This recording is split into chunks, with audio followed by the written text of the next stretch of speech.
Do you have any guidance around taking notes from books and lectures? Yeah, no problem. Like, don't be taking notes during the lecture exactly, because then you're not listening to the lecture. It's like, listen to the lecture and then take notes afterwards. Now, that doesn't work for every discipline, but it certainly works for disciplines. Like students in my lectures, I always tell them, don't take notes during the lecture. Listen to the damn lecture. You can take notes afterwards, because what that does is force you to practice remembering.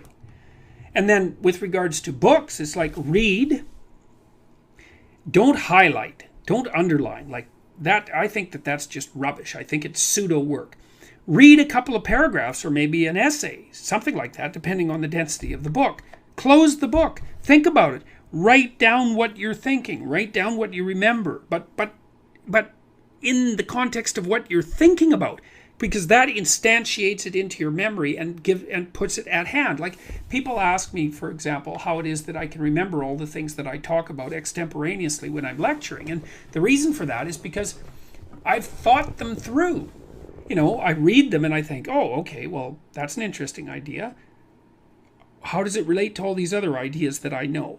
Like, what is its significance for this idea, and what's its significance for this idea, and do I believe it, and how might I criticize it? So it's kind of like I'm attaching little memory hooks to it in 5 different ways, and then I've got it. It's part of me, and that seems to be part of recall rather than recognition. And recall is the spontaneous act of remembering something complex. And when you recall something, you're actually practicing remembering it.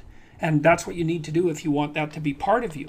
So I would say, separate out the function of reading and note-taking.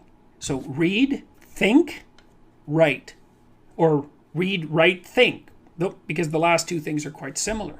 But don't read the book and then read a sentence and then write down that sentence. That's not helpful. You could read the sentence, close the book, and then reformulate the sentence so that now it's your sentence, man. Then you'll remember it. Then you'll understand it. That works really well.